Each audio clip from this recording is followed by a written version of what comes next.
Hello മക്കളെ, നമ്മളിന്ന് ഫിസിക്സിന്റെ രണ്ടാമത്തെ പാർട്ടായിട്ടാണ് നോക്കണത് കേട്ടോ. അപ്പോൾ ആദ്യത്തെ പാർട്ടിൽ നമ്മൾ ഓസിലേഷൻ, ദോലനം എന്താണെന്ന് നോക്കി, അതിന്റെ പീരിയഡ്, ആംപ്ലിറ്റ്യൂഡ്, ആവൃത്തി, ഫ്രീക്വൻസി, ഇങ്ങനെയുള്ള ബേസിക് കൺസെപ്റ്റ്സ് ഒക്കെ എന്താണെന്നാണ് നോക്കിയത്. ഓക്കെ, ഇതിൽ കുറച്ചും കൂടെ കാര്യങ്ങൾ നമുക്ക് ഇതിനകത്ത് പഠിക്കാനുണ്ട്. നമുക്ക് ഓരോന്നായിട്ട് എന്താണെന്ന് നോക്കാം. ഫസ്റ്റ് ഈ ഇമേജ് എന്താണെന്ന് നോക്കൂ. ഈ ഇമേജിൽ കാണുന്ന ഈ ഒരു ഉപകരണത്തിന്റെ പേരാണ് ട്യൂണിംഗ് ഫോർക്ക് എന്ന് പറയുന്നത്. ട്യൂണിംഗ് ഫോർക്ക് ലാബിലൊക്കെ ഉള്ളതാണ് ട്യൂണിംഗ് ഫോർക്ക്. അതായത് ഈ ട്യൂണിംഗ് ഫോർക്കിന്റെ ഒരു മെയിൻ കാര്യം നമ്മൾ അറിയേണ്ടത്, ട്യൂണിംഗ് ഫോർക്കിന്റെ ഇവിടെ ഒരു നമ്പർ എഴുതിയിട്ടുണ്ടാവും, കണ്ടോ? 128, 256, 512, 1024 അങ്ങനെ ഒരു നമ്പർ എഴുതിയിട്ടുണ്ടാവും. അത് അതിന്റെ ഫ്രീക്വൻസിനെയാണ് സൂചിപ്പിക്കുന്നത്, ആവൃത്തി. അതായത് ഈ ഒരു ട്യൂണിംഗ് ഫോർക്കിന്റെ ആവൃത്തി, ഫ്രീക്വൻസി എത്രയാണെന്നാണ് ഇവിടെ എഴുതിയിരിക്കുന്നത്. അപ്പൊ എന്താ ഫ്രീക്വൻസി, എന്താ ആവൃത്തി എന്ന് വെച്ച് കഴിഞ്ഞാല് ഒരു സെക്കൻഡില് എത്ര പ്രാവശ്യം, ദോലനത്തിനെ ആസ്പദമാക്കി ഓസിലേഷനെ ബേസ് ചെയ്ത് പറയുമ്പോൾ ഒരു സെക്കൻഡില് എത്ര പ്രാവശ്യം ഓസിലേഷൻ, ദോലനം കംപ്ലീറ്റ് ചെയ്തു, അതാണ് ഓസിലേഷനെ വെച്ചിട്ട് നമ്മൾ ഫ്രീക്വൻസി, ആവൃത്തി എന്താണെന്ന് പറയുന്നത്. അപ്പൊ ഇവിടെ വൈബ്രേഷൻ, കമ്പനം, അല്ലെ, കമ്പനം, നമ്മൾ ഫോണൊക്കെ വൈബ്രേറ്റ് ചെയ്യുക, അല്ലെ, കമ്പനം ചെയ്യുന്നത് അല്ലെ. അപ്പോ ഒന്നും വേണ്ട, ഒരു സ്പൂൺ എടുത്ത് ജസ്റ്റ് വേറൊരു സ്പൂൺ വെച്ച് ഒന്ന് അടിച്ചു നോക്കൂ. അപ്പൊ ഇങ്ങനെ ആ സ്പൂൺ ഒന്ന് കിടന്ന് വൈബ്രേറ്റ് ചെയ്യും, കമ്പനം ചെയ്യും അല്ലെ. അപ്പോൾ കമ്പനത്തിനെ ആസ്പദമാക്കിയിട്ട് ഫ്രീക്വൻസി എന്താണ്, ആവൃത്തി എന്താണ് എന്ന് നോക്കിക്കഴിഞ്ഞാൽ എന്താണ്, ഒരു സെക്കൻഡില് ആ വസ്തു എത്ര പ്രാവശ്യം കമ്പനം ചെയ്തു, എത്ര പ്രാവശ്യം വൈബ്രേറ്റ് ചെയ്തു.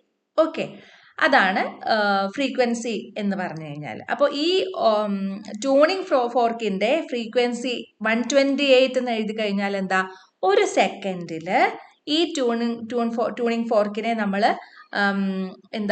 എൻഹാൻസ് ചെയ്ത് കഴിഞ്ഞാൽ, അതിനെ നമ്മളൊന്ന് ഉത്തേജിപ്പിച്ചു കഴിഞ്ഞാൽ, ഉത്തേജിപ്പിക്കുക എന്ന് വെച്ച് കഴിഞ്ഞാൽ എന്താ, അതിന് നമ്മൾ എനർജി കൊടുക്കുകയാണ്. ഏതെങ്കിലും രീതിയിൽ വേറൊരു ട്യൂണിംഗ് ഫോർക്ക് വെച്ച് ഒന്ന് അടിച്ചു കഴിഞ്ഞാൽ തന്നെ അതിന് എനർജി കിട്ടും. അപ്പോൾ ഏത് രീതിയിലായിക്കോട്ടെ, അതിനെ എനർജി കൊടുക്കുമ്പോൾ ഒരു സെക്കൻഡ് സമയത്ത് അതെന്താ 128 തവണ അത് കമ്പനം ചെയ്യും. ഓക്കെ, അതാണ് ഈ ട്യൂണിംഗ് ഫോർക്ക്. അത് പഠിക്കാനൊന്നുമില്ല കേട്ടോ, ജസ്റ്റ് പറഞ്ഞു തന്നേ ഉള്ളൂ. ഇതാണ് ട്യൂണിംഗ് ഫോർക്ക് എന്ന് പറയുന്ന ഉപകരണം. ഇനി ഇതിനകത്ത് നമുക്ക് ആദ്യമായിട്ട് പഠിക്കാനുള്ളതാണ് സ്വാഭാവിക ആവൃത്തി അല്ലെങ്കിൽ നാച്ചുറൽ ഫ്രീക്വൻസി എന്ന് പറഞ്ഞു കഴിഞ്ഞാൽ. സ്വാഭാവികം, അതായത് നാച്ചുറൽ ആയിട്ട്, നമ്മൾ പ്രത്യേകിച്ച് ഒന്നും ചെയ്യുന്നില്ല അവിടെ, പുറത്തുനിന്ന് യാതൊരു തരത്തിലുള്ള ഒരു ശക്തിയോ ഒരു ഫോഴ്സോ ഒന്നും അവിടെ കൊടുക്കുന്നില്ല. എല്ലാ വസ്തുക്കൾക്കും എന്തുണ്ട്, അതിൻ്റെതായിട്ടുള്ള ഒരു നാച്ചുറൽ ഫ്രീക്വൻസി ഉണ്ട്, അതിൻ്റെതായിട്ടുള്ളൊരു സ്വാഭാവിക ആവൃത്തി ഉണ്ട്. അതായത് വെറുതെ നമ്മളൊരു വസ്തുവിനെ, നമ്മൾ ഒരു ശക്തിയും കൊടുക്കുന്നില്ല, ഒരു വസ്തുവിനെ നമ്മൾ വെറുതെ ഒന്ന് കമ്പനം ചെയ്യിച്ചാൽ കഴിഞ്ഞാൽ അതിൻ്റെ ഒരു നാച്ചുറൽ ഫ്രീക്വൻസി, അതിൻ്റെ സ്വാഭാവികമായിട്ടുള്ള ഒരു ആവൃത്തിയിൽ എന്ത് ചെയ്യും, അത് വൈബ്രേറ്റ് ചെയ്യും. ഒന്ന് അത് നോക്കൂ, നാച്ചുറൽ ഫ്രീക്വൻസി എന്താ? When an object vibrates freely it vibrates in its innate frequency. This is the natural frequency of that object. അതായത് ആ ഒരു ഒബ്ജക്റ്റിന്റെ തനതായിട്ടുള്ള ഒരു ഫ്രീക്വൻസിയിൽ നമ്മൾ എക്സ്റ്റേണൽ ആയിട്ട് ഒരു ഫോഴ്സും കൊടുക്കുന്നില്ലല്ലോ, അതിനെ വൈബ്രേറ്റ് ചെയ്യുന്ന സമയത്ത് അതിന് സ്വാഭാവികമായിട്ട് നാച്ചുറൽ ആയിട്ട് എന്താണോ ഉള്ളത്, ആ ഒരു ഫ്രീക്വൻസിയിൽ അത് വൈബ്രേറ്റ് ചെയ്യും. മനസ്സിലായോ? അപ്പൊ അതാണ് നാച്ചുറൽ ഫ്രീക്വൻസി എന്ന് പറഞ്ഞു കഴിഞ്ഞാൽ. സ്വാഭാവിക ആവൃത്തി എന്താ, ഒരു വസ്തുവിനെ സ്വതന്ത്രമായി കമ്പനം ചെയ്യിച്ചാൽ അത് അതിന്റെ തനതായ ആവൃത്തിയിലായിരിക്കും കമ്പനം ചെയ്യുന്നത്. ഇതിനെയാണ് നമ്മൾ ആ വസ്തുവിന്റെ സ്വാഭാവിക ആവൃത്തി എന്ന് പറയുന്നത്. അതായത് അതിനിഷ്ടമുള്ള ഒരു ഫ്രീക്വൻസിയിൽ അത് കമ്പനം ചെയ്യുന്നു, അത് വൈബ്രേറ്റ് ചെയ്യുന്നു. അതാണ് നാച്ചുറൽ ഫ്രീക്വൻസി എന്ന് പറയുന്നത്. എളുപ്പല്ലേ? അപ്പം നാച്ചുറൽ ഫ്രീക്വൻസി എന്താണെന്ന് മനസ്സിലായി. രണ്ടാമത്തെ കാര്യം, ഈ നാച്ചുറൽ ഫ്രീക്വൻസിയുടെ, അതായത് ഇപ്പൊ നമ്മൾ ഒരു റബ്ബർ ബാൻഡ് വലിച്ചു പിടിച്ച് ഒന്ന് തട്ടി, റബ്ബർ ബാൻഡ് വലിച്ച് നമുക്ക് പറയാം, ആ റബ്ബർ ബാൻഡിന്റെ കുറച്ച് നേരം എടുക്കൂ അല്ലെ ആ കമ്പനം, ആ ഒരു വൈബ്രേഷൻ തീരാനായിട്ട്. അതേ സമയത്ത് ഞാനൊരു ചാക്കുനൂല് വലിച്ചു പിടിച്ച് ഒന്ന് അടിച്ചു, ഒന്ന് കമ്പനം ചെയ്തു, ഈ റബ്ബർ ബാൻഡിന്റെ അത്രയും നേരം എടുക്കുവോ ചാക്കുനൂലിന്റെ വൈബ്രേഷൻ തീരാനായിട്ട്? ഇല്ല. റബ്ബർ ബാൻഡിനെക്കാട്ടിലും നേരത്തെ ഈ ചാക്കുനൂലിന്റെ കമ്പനം തീരും അല്ലേ.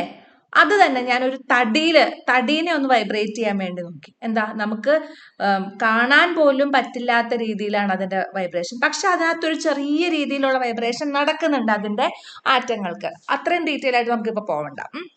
അപ്പോൾ നാച്ചുറൽ ഫ്രീക്വൻസി, അതായത് സ്വാഭാവിക ആവൃത്തി എന്ന് പറയുന്നത് പല ഘടകങ്ങളെ, പല ഫാക്ടേഴ്സിനെ ഡിപ്പെൻഡ് ചെയ്തിരിക്കും. ഒന്നാമത്തെ എന്താ, ലെങ്ത് ഓഫ് ദ ഒബ്ജക്റ്റ്, വസ്തുവിന്റെ നീളം. ചെറിയൊരു റബ്ബർ ബാൻഡ് എടുക്കുന്നതും നീളമുള്ള റബ്ബർ ബാൻഡ് എടുക്കുന്നതും തമ്മിൽ വ്യത്യാസമുണ്ട് അല്ലേ? എലാസ്റ്റിക് പോലത്തെ എടുക്കുന്നതും വ്യത്യാസമുണ്ട് അല്ലേ? സൈസ് ഓഫ് ദ ഒബ്ജക്റ്റ്, വലുപ്പം. ഇലാസ്റ്റിസിറ്റി, ഇലാസ്തികത. നേച്ചർ ഓഫ് ദ മെറ്റീരിയൽ, ആ എന്ത് പദാർത്ഥം വെച്ചിട്ടാണ് അത് ഉണ്ടാക്കിയിരിക്കുന്നത്, പദാർത്ഥത്തിന്റെ സ്വഭാവം. അപ്പൊ ഈ 4 ഘടകങ്ങൾ എന്താണ്, ഒരു വസ്തുവിന്റെ സ്വാഭാവിക ആവൃത്തിയെ, നാച്ചുറൽ ഫ്രീക്വൻസിനെ സ്വാധീനിക്കുന്ന ഘടകങ്ങളാണ്. അപ്പൊ നാച്ചുറൽ ഫ്രീക്വൻസി എന്ന് പറഞ്ഞാൽ എന്തായിരുന്നു എന്നൊന്നും കൂടെ നോക്കിയേ. അതായത് ഒരു വസ്തുവിനെ സ്വതന്ത്രമായിട്ട് നമ്മൾ കമ്പനം ചെയ്യിപ്പിക്കുകയാണ്, ഫ്രീലി ആയിട്ട് അതിനെ വൈബ്രേറ്റ് ചെയ്യിക്കുകയാണ്. അപ്പോൾ എന്ത് ചെയ്യും, അതിന്റെ നാച്ചുറൽ ഫ്രീക്വൻസിയിൽ, സ്വാഭാവികമായിട്ടുള്ള ആവൃത്തിയിൽ അതിനെ കമ്പനം ചെയ്യിക്കും. അതിനെയാണ് നമ്മൾ നാച്ചുറൽ ഫ്രീക്വൻസി അല്ലെങ്കിൽ സ്വാഭാവിക ആവൃത്തി എന്ന് പറയുന്നത്. അതിനെ സ്വാധീനിക്കുന്ന ഘടകങ്ങളാണ് എന്ത്, വസ്തുവിന്റെ നീളം, വലുപ്പം, ഇലാസ്റ്റികത, പദാർത്ഥത്തിന്റെ സ്വഭാവം, length of the object, size of the object, elasticity, nature of the material എന്ന് പറയുന്നത്. മനസ്സിലായല്ലോ? അപ്പോൾ സ്വാഭാവിക ആവൃത്തി കഴിഞ്ഞു കഴിഞ്ഞാൽ രണ്ടാമത്തെ പോയിന്റ് ആണ് പ്രണോദിത കമ്പനം അല്ലെങ്കിൽ ഫോഴ്സ്ഡ് വൈബ്രേഷൻ എന്ന് പറയുന്നത്. എന്താണ് പ്രണോദിത കമ്പനം, ഫോഴ്സ്ഡ് വൈബ്രേഷൻ? എന്താ, കമ്പനം ചെയ്യുന്ന വസ്തുവിന്റെ പ്രേരണം മൂലം മറ്റൊരു വസ്തു കമ്പനം ചെയ്യുന്നതാണ് എന്ത്, പ്രണോദിത കമ്പനം. എളുപ്പത്തിൽ മനസ്സിലാക്കാനായിട്ട് ഈ ഒരു പടം മാത്രം നോക്കിയാൽ മതി. നോക്കിയേ, ഒരു ഗ്ലാസ്സിൽ ചായ വെച്ചിട്ടുണ്ട്. അതിന്റെ അടുത്ത് എൻ്റെ സൈലന്റ് ആയിട്ടുള്ള ഫോൺ ഇരിക്കുന്നുണ്ട്. ആ ഫോൺ ഇപ്പൊ സൈലന്റിലാണ്. ഒരു കോള് വരികയാണ്, ആ ഫോൺ കിടന്ന് വൈബ്രേറ്റ് ചെയ്യും. ഫോൺ വൈബ്രേറ്റ് ചെയ്യുമ്പോൾ ആ വൈബ്രേഷൻ ഫോണിൽ മാത്രം ഒതുങ്ങി നിൽക്കുവോ? നിൽക്കില്ല. അടുത്തിരിക്കുന്ന ചായ ഗ്ലാസും കിടന്ന് വൈബ്രേറ്റ് ചെയ്യും, ചായയും കിടന്ന് വൈബ്രേറ്റ് ചെയ്യും അല്ലേ?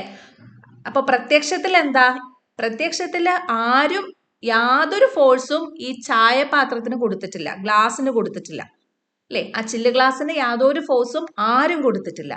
പക്ഷേ ഇവിടെ ഫോഴ്സ് വന്നത്, അതായത് ഈ വൈബ്രേഷൻ വന്ന ഫോണിന്റെ ഒരു പ്രേരണ മൂലം, ഒരു ഇൻഫ്ലുവൻസ് മൂലം എന്ത് പറ്റി, ഈ ഗ്ലാസും കൂടെ വൈബ്രേറ്റ് ചെയ്തു, കമ്പനം ചെയ്തു ഇല്ലേ? അതിനെയാണ് നമ്മൾ എന്ത് പറയുന്നത്, പ്രണോദിത കമ്പനം അല്ലെങ്കിൽ ഫോഴ്സ്ഡ് വൈബ്രേഷൻ എന്ന് പറയുന്നത്. ഇംഗ്ലീഷിൽ ആവുമ്പോൾ കുറച്ചും കൂടെ നമുക്ക് ആ ക്യാച്ച് ചെയ്യും. എന്താ, ഫോഴ്സ്ഡ് വൈബ്രേഷൻ. ഒരു ഫോഴ്സ് കൊടുത്തിട്ട് അവിടെ വൈബ്രേഷൻ ഉണ്ടാവുകയാണ്. നോക്കിയേ, കമ്പനം ചെയ്യുന്ന വസ്തുവിന്റെ പ്രേരണം മൂലം മറ്റൊരു വസ്തു കമ്പനം ചെയ്യുന്നതാണ് പ്രണോദിത കമ്പനം. ഇവിടെ ഈ ഗ്ലാസ്, ചായ ഗ്ലാസ് വൈബ്രേറ്റ് ചെയ്യാൻ വേണ്ടിയിട്ട് യാതൊരു ഫോഴ്സും അവിടെ കൊടുത്തിട്ടില്ല അല്ലേ? എന്താ കൊടുത്തിരിക്കുന്നത്, അടുത്തിരിക്കുന്ന ഫോണാണ് അവിടെ എന്ത് ചെയ്തത്, വൈബ്രേറ്റ് ചെയ്തത്. ആ വൈബ്രേഷൻ കൊണ്ട് അടുത്തിരിക്കുന്ന ഗ്ലാസും കൂടെ വൈബ്രേറ്റ് ചെയ്തു, അത്രയേ ഉള്ളൂ. മനസ്സിലായോ? Forced vibration is the vibration of an object induced by an external vibrating object. അതായത് എന്താ, ഒരു വസ്തു കമ്പനം ചെയ്തുകൊണ്ടിരിക്കുന്ന ഒരു വസ്തുവിന്റെ പ്രേരണ മൂലം മറ്റൊരു വസ്തു എന്ത് ചെയ്യാണ്, അവിടെ വൈബ്രേറ്റ് ചെയ്യാണ്.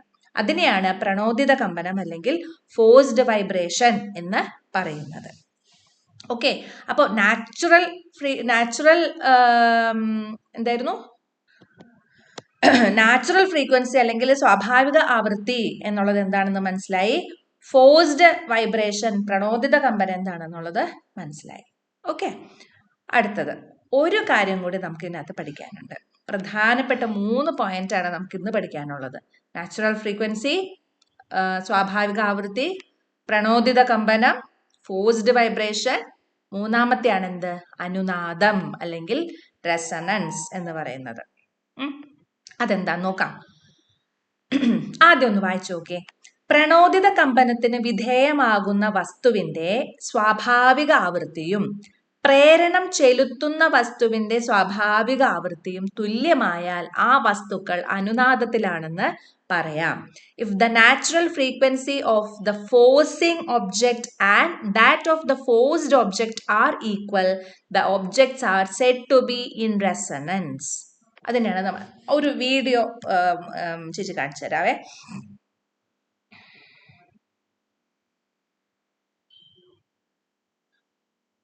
നോക്കൂ, ആദ്യം ഇദ്ദേഹത്തിന്റെ കയ്യിൽ നോക്കൂ, ഇവിടെ ഒരു 440 ഹേർട്സിന്റെ ഒരു ട്യൂണിംഗ് ഫോർക്ക് വെച്ചിട്ടുണ്ട്. അവിടെ 2 തെർമോകോളിന്റെ ബോളാണ് വെറുതെ തൂക്കിയിട്ടേക്കണം. അപ്പൊ ഇദ്ദേഹത്തിന്റെ കയ്യിലുള്ള ട്യൂണിംഗ് ഫോർക്കിന്റെ ഫ്രീക്വൻസി ഇവിടെ എഴുതിയിട്ടുണ്ട്. എത്രയാ? 512 ഹേർട്സ് ആണ്. അപ്പൊ എന്താ സംഭവിക്കണേ നോക്കി, ഇവിടെ 440ഉം ഇവിടെ 512ഉം, പ്രത്യേകിച്ച് ഒന്നും സംഭവിച്ചിട്ടില്ല. ഇനി ഇവിടെ 440ഉം ഇവിടെയും 440. രണ്ടുപേരുടെയും ഫ്രീക്വൻസി സെയിം ആയി, ഉണ്ടോ? അപ്പോ ആ ബോള് തമ്മിൽ വ്യത്യാസം വന്നത് കണ്ടോ? ബോള് ചലിച്ചത് കണ്ടോ? ഒന്നുകൂടെ നോക്കൂ, കണ്ടോ? രണ്ടും 440 ആണ്. ആ ബോള് ചലിക്കുന്നു. ഓക്കെ, എന്താ നോക്കിയേ? അതായത് പ്രണോദിത കമ്പനത്തിന് വിധേയമാകുന്ന വസ്തുവിന്റെ സ്വാഭാവിക ആവൃത്തിയും, അതായത് ഇപ്പൊ നമ്മൾ പറഞ്ഞു പ്രണോദിത കമ്പനത്തിന് വിധേയമാകുക എന്ന് പറഞ്ഞു കഴിഞ്ഞാൽ ഇപ്പൊ അടുത്തിരിക്കുന്ന ഒരു വസ്തുവിന്റെ ഒരു ഇൻഫ്ലുവൻസ് കൊണ്ട്, അടുത്തിരിക്കുന്ന കമ്പനം ചെയ്യുന്ന ഒരു വസ്തുവിന്റെ ഇൻഫ്ലുവൻസ് കൊണ്ട് കമ്പനം ചെയ്യുന്ന ഒരു വസ്തു, അതിനൊരു നാച്ചുറൽ ഫ്രീക്വൻസി ഉണ്ടല്ലോ. എല്ലാ ഒബ്ജക്റ്റിനും ഒരു നാച്ചുറൽ ഫ്രീക്വൻസി ഉണ്ടാവും, whether it is 0, whether it is high. അത് ഡസന്റ് മാറ്റർ, അതിനെ നമ്മൾ നോക്കുന്നില്ല. എല്ലാ ഒബ്ജക്റ്റിനും, തടിയാവട്ടെ, ഇരുമ്പാവട്ടെ, തെർമോകോൾ ആവട്ടെ, വെള്ളാവട്ടെ, സൗണ്ട് ആവട്ടെ, എല്ലാത്തിനും ഒരു നാച്ചുറൽ ഫ്രീക്വൻസി ഉണ്ട്. അപ്പോൾ ആ നാച്ചുറൽ ഫ്രീക്വൻസിയും, അതായത് ഒരു വസ്തുവിന്റെ സ്വാഭാവിക ആവൃത്തിയും നാച്ചുറൽ ഫ്രീക്വൻസിയും നമ്മൾ അതിനെ പ്രണോദിത കമ്പനത്തിന്, അതായത് ഫോഴ്സ് ആയിട്ട് നമ്മൾ അതിനെ ഫ്രീക്വൻസി വൈബ്രേറ്റ് ചെയ്യുകയാണ്. ഇത് രണ്ടുപേരുടെയും ഫ്രീക്വൻസി സെയിം ആവുമ്പോൾ, തുല്യമാവുമ്പോൾ, അപ്പോഴാണ് നമ്മൾ എന്ത് പറയുന്നത്? അനുനാദത്തിലാണ്, അവർ രണ്ടുപേരും റെസണൻസിലാണ് എന്ന് നമ്മൾ പറയുന്നത്. അപ്പോഴാണിത് ഏറ്റവും കൂടുതൽ ഫ്രീക്വൻസിയിൽ കമ്പനം ചെയ്യുന്നത്, ഏറ്റവും വലിയ ആംപ്ലിറ്റ്യൂഡിൽ അതിനെ കമ്പനം ചെയ്യുന്നത്. അതിന്റെ കമ്പനം വളരെ കൂടുതലായിരിക്കും. ഉദാഹരണത്തിന് പറയാണ്, ഇപ്പോ ഒരു കുട്ടി ഊഞ്ഞാലാടണം. അപ്പൊ ആ കുട്ടിക്ക് പറ്റുന്ന ഒരു ആയതിയില് ആ കുട്ടി ഊഞ്ഞാലാടാണ്. അപ്പൊ അതിനൊരു നാച്ചുറൽ ഫ്രീക്വൻസി ഉണ്ട്, ആ കുട്ടിക്കും ആ ഊഞ്ഞാലിന്റെ ഒക്കെ ഒരു നാച്ചുറൽ ഫ്രീക്വൻസി ഉണ്ട്. അതിന് പറ്റണ ഒരു ആയതിയിൽ അത് ഊഞ്ഞാലാടാണ്. ഇനി പുറത്തുനിന്ന് ഒരാൾ എന്ത് ചെയ്യാണ്? ആ കുട്ടിക്ക് ഹെൽപ്പ് ചെയ്യാണ്, തള്ളി കൊടുക്കുകയാണ്. അപ്പോ ആ കുട്ടിയുടെ ഒരു ആയതിയുണ്ട്, പുറത്തുനിന്ന് ഒരാൾ ഫോഴ്സ് കൊടുത്തിട്ട് ആ ഫോഴ്സിന്റെയും കൂടെ ഒരു ബലത്തിൽ ഈ കുട്ടി ഊഞ്ഞാലാടുകയാണ്. ഒരു പോയിന്റ് ഓഫ് ടൈമില്, എപ്പോഴെങ്കിലും ഒരു പോയിന്റ് ഓഫ് ടൈമില് ഈ കുട്ടിയുടെ നാച്ചുറൽ, ഊഞ്ഞാലാടുന്ന ഈ കുട്ടിയുടെ നാച്ചുറൽ ഫ്രീക്വൻസിയും വെളിയിൽ നിന്ന് ഊഞ്ഞാൽ ആട്ടി കൊടുക്കുന്ന ആളുടെ നാച്ചുറൽ ഫ്രീക്വൻസിയും തുല്യമായാൽ എന്ത് പറ്റും? ഏറ്റവും കൂടുതൽ ആംപ്ലിറ്റ്യൂഡില് ആ ഊഞ്ഞാല് ആടും. മനസ്സിലായോ? അപ്പോൾ ആ കുട്ടി ചിലപ്പോൾ വീഴാനൊക്കെ സാധ്യതയുണ്ട്. അപ്പോൾ ഇതിനെയാണ് നമ്മൾ എന്ത് പറയുന്നത്? അനുനാദം. അപ്പോൾ അങ്ങനെ വീണാൽ എന്താ പറ്റുന്നത്? ഈ ഊഞ്ഞാലാടിയ കുട്ടിയുടെ നാച്ചുറൽ ഫ്രീക്വൻസിയും വെളിയിൽ നിന്ന് ഊഞ്ഞാൽ ആട്ടി കൊടുത്ത ആളുടെ നാച്ചുറൽ ഫ്രീക്വൻസിയും ആ ഒരു പോയിന്റ് ഓഫ് ടൈമിൽ എന്ത് പറ്റി? തുല്യമായി. അപ്പോൾ അവർ രണ്ടുപേരും റെസണൻസിലായി, അനുനാദത്തിലായി. അപ്പോഴാണ് എന്ത്? അത് ഏറ്റവും കൂടുതൽ ആംപ്ലിറ്റ്യൂഡിൽ അത് കമ്പനം ചെയ്യുന്നത്. ഓക്കെ, അപ്പൊ നമ്മൾ ഇന്ന് പഠിച്ച കാര്യങ്ങൾ എന്തൊക്കെയായിരുന്നു? ഒന്നാമത്തെ കാര്യം നാച്ചുറൽ ഫ്രീക്വൻസി, സ്വാഭാവിക ആവൃത്തി എന്താണെന്ന് പഠിച്ചു. അതിനെ ഇൻഫ്ലുവൻസ് ചെയ്യുന്ന ഘടകങ്ങൾ എന്തൊക്കെയാണെന്ന് പഠിച്ചു. പ്രണോദിത കമ്പനം അല്ലെങ്കിൽ ഫോഴ്സ്ഡ് വൈബ്രേഷൻ എന്താണെന്ന് പഠിച്ചു. റെസണൻസ് അല്ലെങ്കിൽ അനുനാദം എന്താണെന്ന് പഠിച്ചു. ഓക്കെ, അപ്പൊ ഇത് വൃത്തിയായിട്ട് മനസ്സിലാക്കി പഠിക്കുക. 1, 2, 3 പ്രാവശ്യം ഇത് റിപ്പീറ്റ് ചെയ്ത് കേട്ടാ ഇത് മനസ്സിലാവും. എന്നിട്ട് എന്തെങ്കിലും ഡൗട്ട് ഉണ്ടെങ്കിൽ ചോദിച്ചാൽ മതി, ചേച്ചി പറഞ്ഞു തരാം. ഓക്കെ, അപ്പോ ഒന്നാമത്തെ പാട്ട് കാണാത്തവർ അത് കണ്ടിട്ട് ഇത് കാണുക കേട്ടോ. അപ്പൊ കുറച്ചും കൂടെ കാര്യങ്ങൾ മനസ്സിലാവും. ഓക്കെ, അപ്പൊ നമുക്ക് വീണ്ടും കാണാം. Bye, thank U.